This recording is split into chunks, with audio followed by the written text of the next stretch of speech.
یہ ہے والعصر، زمانے کی قسم ہے، زمانہ گواہ ہے، ان الانسان لفی خسر۔ میں عرض کر چکا ہوں یہ مرکزی آیت ہے، مرکزی مضمون ہے۔ اسے آپ کہہ سکتے ہیں انسان کا حزنیہ، ہیومن ٹریجڈی۔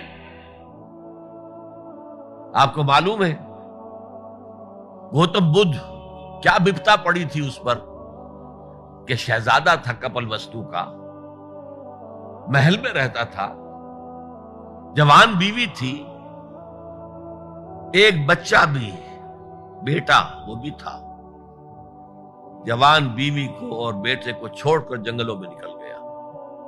کیوں؟ اس نے دیکھا دنیا میں دکھ بہت ہے۔ کہیں وہ دیکھا اس نے اندھا ایک آدمی ہے، وہ ٹھوکریں کھا رہا، گر رہا ہے۔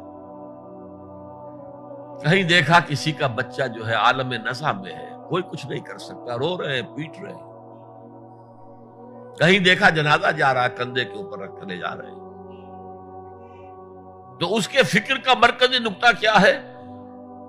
سروم دکھم، یہاں تو دکھ ہی دکھ ہے اور کچھ نہیں ہے۔ اس دکھ سے سیلویشن حاصل کرنے کے لیے وہ نکل گئے۔ اب کیا اسے ملا کیا نہیں ملا اسے چھوڑ دیجیے، لیکن ایک مثال تو ہے۔ محل کی زندگی چھوڑ کر، جوان بیوی کو چھوڑ کر، ایک چھوٹے بچے کو چھوڑ کر انسان نکلا ہے باہر۔ ان الانسان لفی خسر، دنیا کے اندر یہ تکالیف دیکھ کر اتنا متاثر ہو گیا۔